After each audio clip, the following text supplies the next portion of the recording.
let's review what we did last time. So last time we looked at higher order derivatives. We said that suppose f is a function of three variables or two variables or any number of variables, etc. So we could have partial derivatives. We define partial derivatives, partial x of f, partial y of f, partial z of f, etc. And so we looked at this from the actual limit definition. So these have the same, these are given by the limit of a difference quotient. So this is the actual definition of these partial derivatives, but we also saw that if you had some badly behaved functions, or sorry, you would use this limit definition if you had a badly behaved function, right? These are functions that we see where maybe it looks like it's undefined or something weird is going on at the origin, for example. And then you would have to, you define a function maybe piecewise at the origin, and then you'd have to evaluate these partial derivatives by hand from the definition. But in the vast majority of cases, your partial derivatives are not too bad, in which case, in a lot of cases, you could just follow the usual differentiation rules in one variable. And just, for example, you're differentiating with respect to x, you just hold all the other variables constant and treat them as constants, and then just differentiate using the single variable calculus rules as you used to. So usually you're able to use differentiation rules from one variable. So that means that right. So for example, for partial x of f, treat all appearances of y and z as constants. All right. So we looked at how to evaluate partials in that sense. Today, let's start off with where these come up. So let's call these partial differential equations. So these are some commonly abbreviated as PDEs. So you may have seen in one variable ODEs, right? Ordinary differential equations. For example, a common ordinary differential equation would be if you have a function of one variable.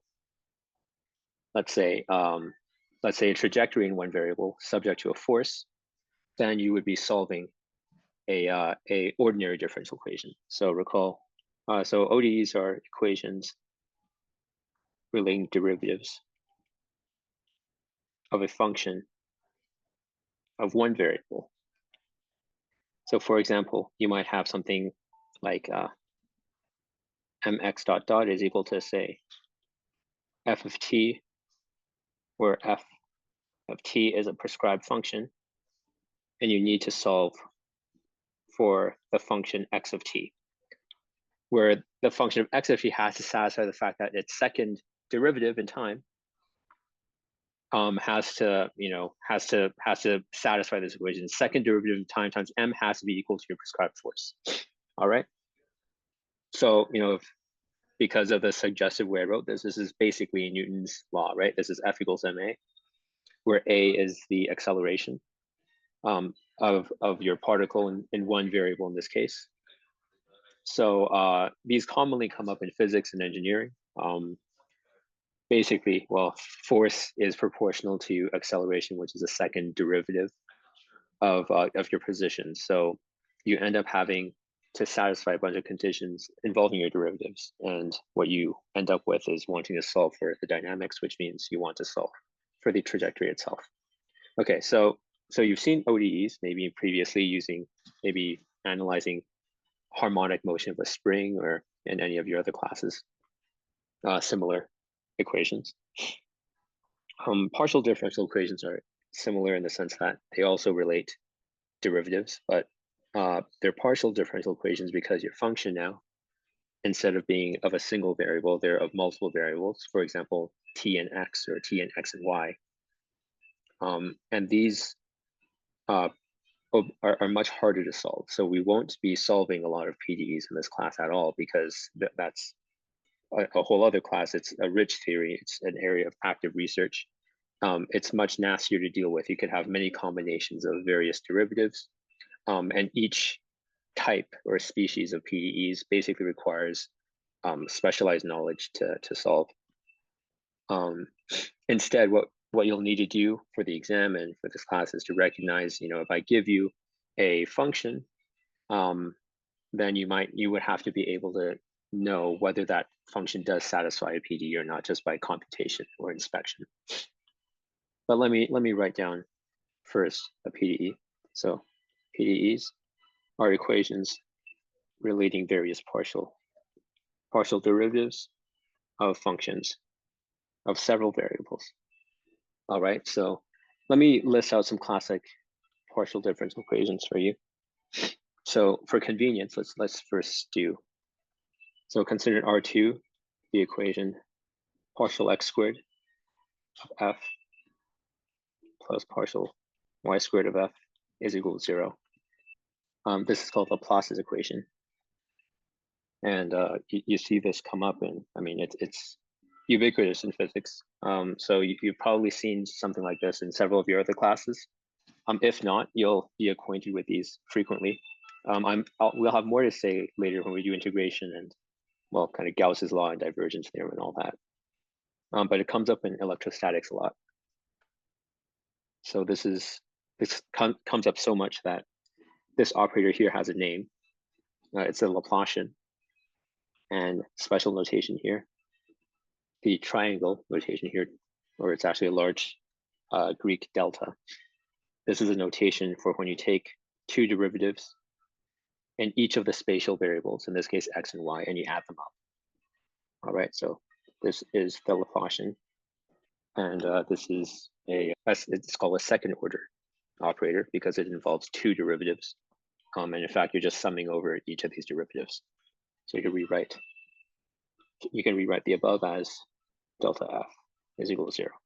All right, so it's an f, a function of two variables in this case, that satisfies this relation in its second derivatives is going to be called a solution to Laplace's equation. And let me maybe make a note here. The Laplacian is actually defined in any number of dimensions. So for example, in 3 dimensions, your Laplacian is just going to be partial x squared plus partial y squared plus partial z squared. Let's do an example on this. Let's check that a function u of x of y is equal to e to the x sine of y solves Laplace u is equal to 0. So how might you do this? Well, what you need to check is you need to evaluate the second x derivative of u, and you need to evaluate partial y squared of u and verify these are the same. All right, so in chat, maybe does someone want to volunteer? What's the second derivative in x of this? Right, so actually, sorry, I gotta verify these are not the same, but these satisfy. That one is a negative of the other, right? Because you want the Laplacian. The Laplacian says you need the sum of these to be the same. So you certainly move this to the other side. You want this to be negative of that. So partial x of u is e to the x doesn't change at all. So this is pretty straightforward.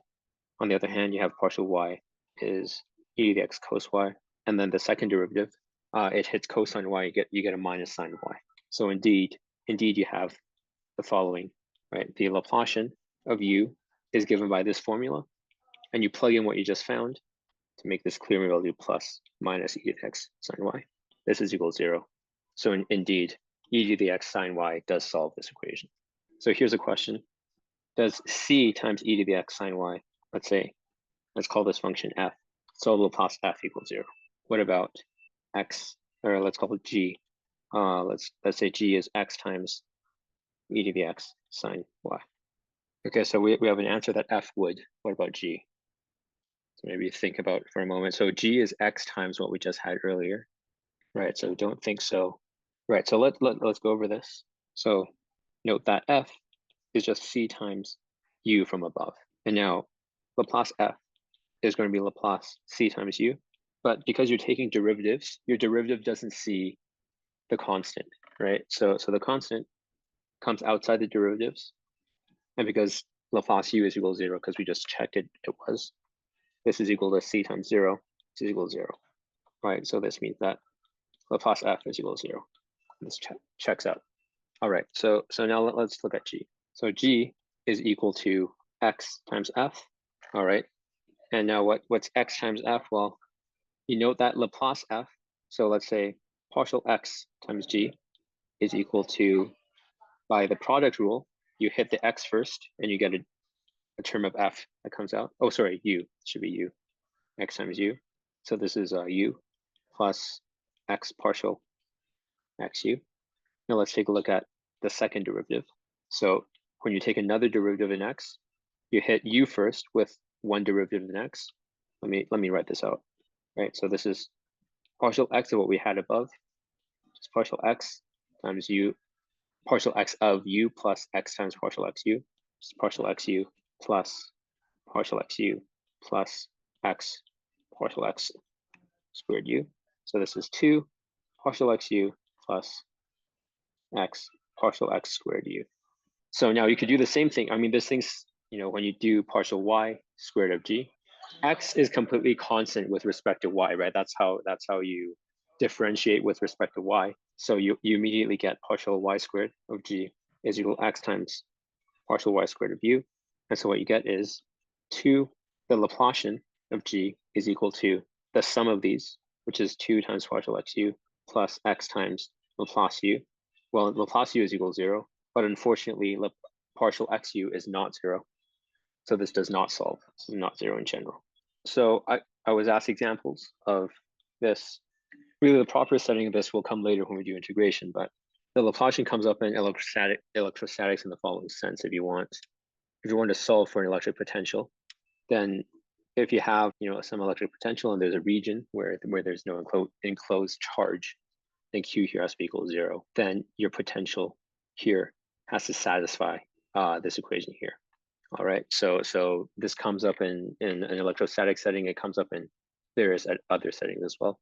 Perhaps also this comes up in heat flow, which I'll give as an example next. Another classic equation, the heat equation, is the PDE given by, let's say, on 0 infinity across R2.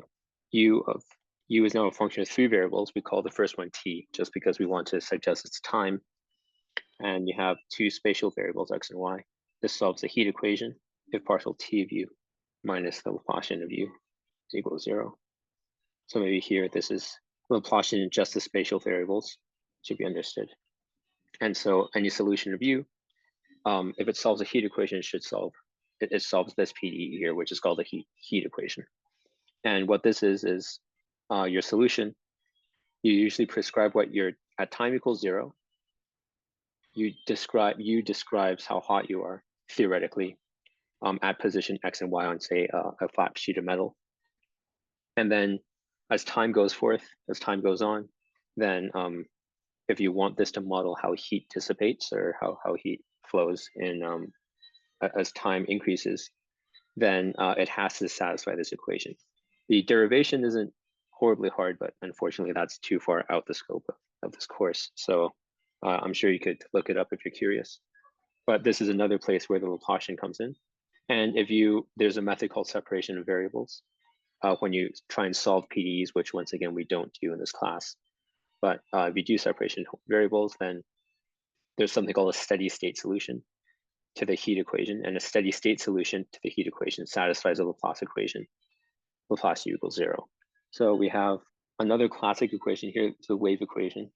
So let's say once again, on 0 to infinity and r squared, let's say ut xy solves, oh geez, this should be heat equation.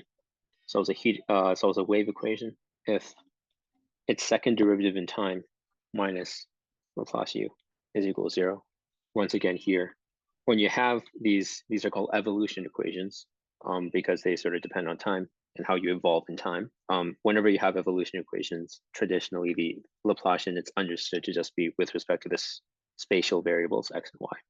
Once again, this thing is here is your spatial Laplacian. And so the wave equation, as the name suggests, models a wave. In this case, there's no constant coefficient in front of the Laplace operator here.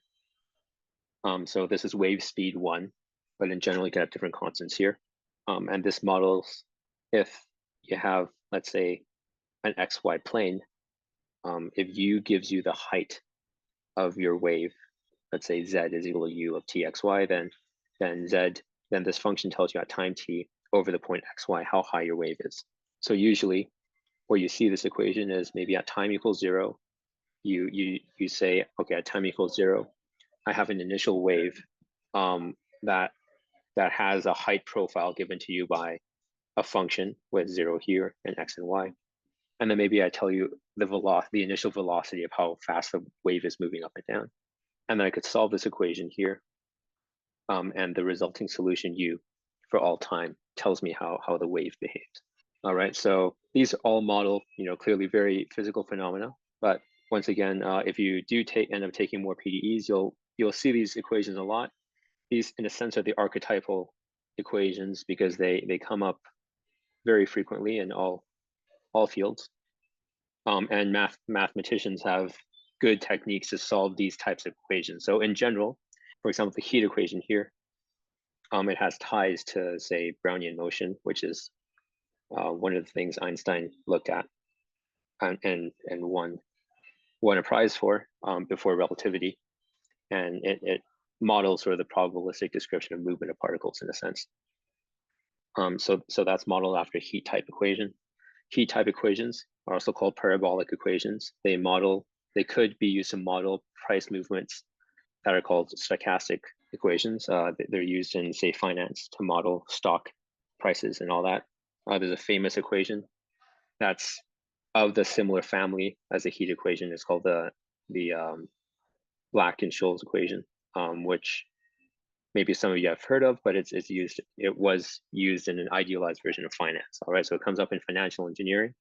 And the wave equation is also ubiquitous. You also have different versions of the wave equation. In quantum mechanics, you're dealing with a lot of wave equations with Schrodinger's equation that models the probability or the wave function for some sort of quantum particle, and that has ties to probabilities of where you could find these particles, and they obey in certain situations wave type equations. Okay, so these are all very classic equations that you'll see around. Okay, so let me just do an example here for the wave equation. Let's check that u of t and x is equal to sine of x minus a t. Solves the one-dimensional wave equation, which means partial t squared of u minus a squared partial x squared of u is equal to 0. So remember, in one dimension, I mean one spatial dimension, your Laplacian here is really just a second derivative in x. That's the only spatial variable you have. So this is the this is the one variable or one spatial variable wave equation. So maybe I'll give you a moment to look through this. All right. So where does this the square come from? Here, well, I mean, it's just this has to do with the wave speed. The wave, when you parameterize things like this, it turns out that the wave travels at speed a. So it's just that's where this square comes from. Where do these squares come from? Well, these come from just deriving where this comes from physically. So that takes more effort and is a bit out of the realm of what we're doing here. So how might we do this? Well, we check partial t of u is equal to cosine x minus at. And what do I need in front of the cosine here? Right, the minus sign, but also maybe a factor. So this should be a minus a out in front. So if I do this once more, I get the cosine becomes a minus sign, but then I get another minus a out in front. All right, sorry guys, my AirPods are dying, so you might be hearing a lot more junk in just a moment, but on we go. Partial x of u, this is going to be cosine x minus at, and then partial x squared of u, it's called minus sine x minus at. So put together, we have minus a squared sine from this first bit here, and then you have minus a squared times minus sine x minus at. These minuses become positive and they cancel out with this, so this is equal to 0. All right, so let's take a look at differentiability in tangent planes.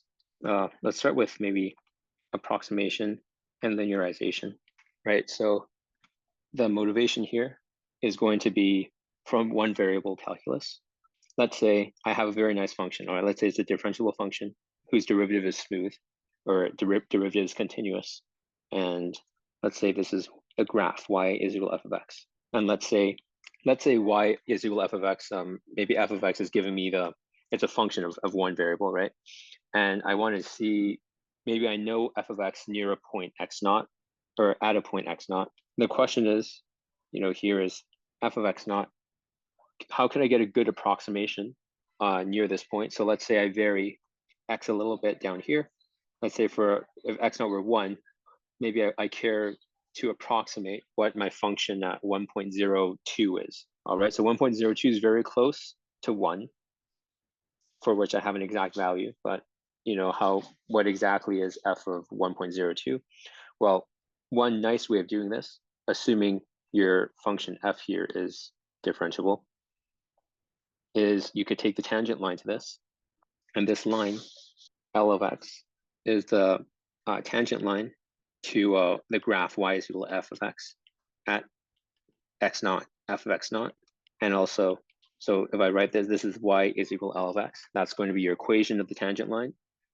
But also L of x gives a linearization or a approximation to f of x near x naught, f of x naught. All right, so what is L of x? Well, L of x in one variable calculus it's given to you by first f of x naught, which is where you start your approximation. So at x naught, you're exactly f of x naught. And what you're approximately going to change by is given to you by the derivative f prime at x naught, right? That's the slope of this tangent line here times how much you've moved from x naught, right? So this is how much you've moved from x naught. So if x naught were 1, and I care about my value at 1.01, then I take 1.01 minus 1, so that's 0.01. Plug in 0.01 here. I multiply that by the derivative of my function at this point, and I add it to whatever this was. And altogether, this gets me an approximation. The value of this gets me an approximation of what f of x is near this point. So hopefully, this jogs your memory. One way you could see this is, if you write this as y is equal to L of x, then so this gets you the y value, right? Of at any point x, I evaluate what this is, right? And I set y is equal to that, so that gets me a point of this line.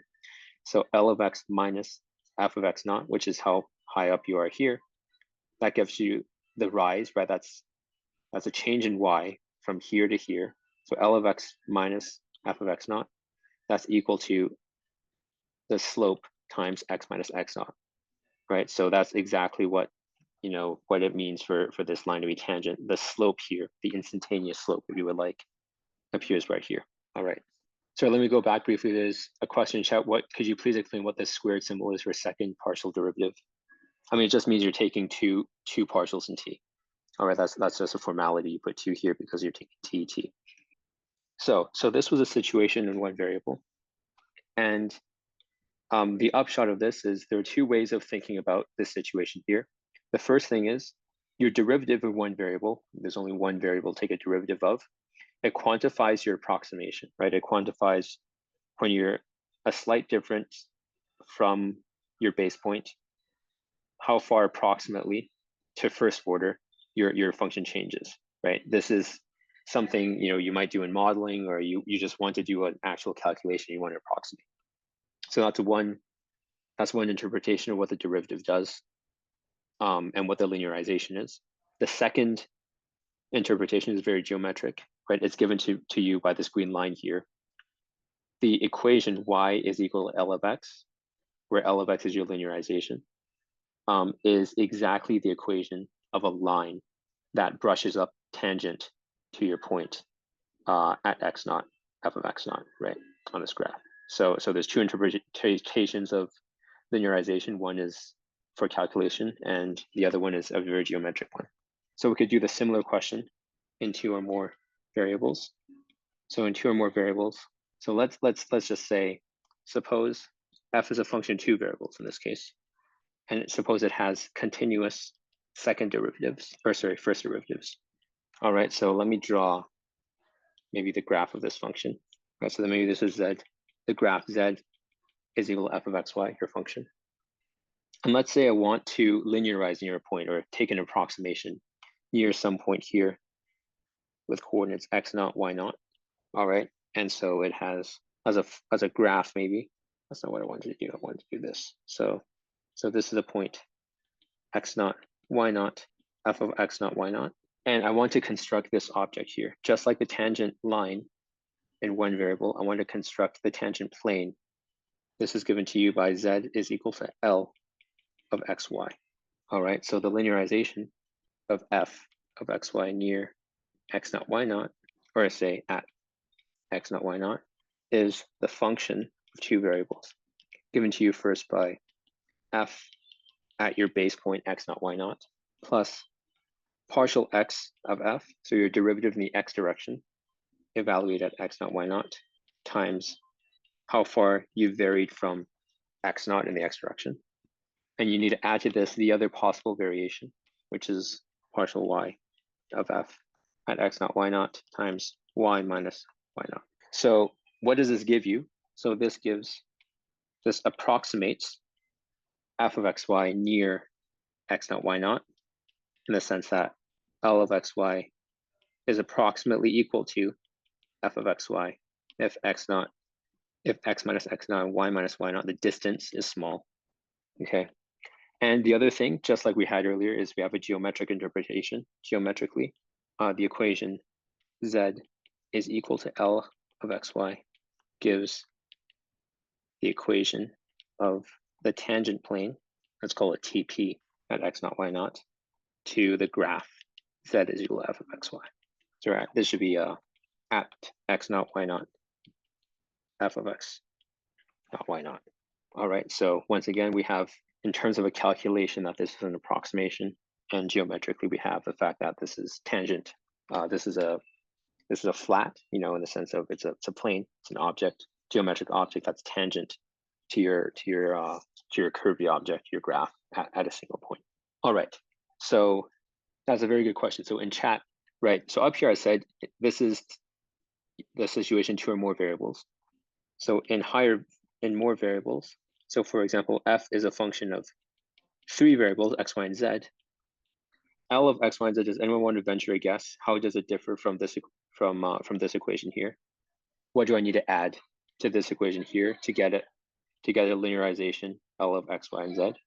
So in two variables, I plugged in my base point in my function, and then I took the partial in x and the partial in y.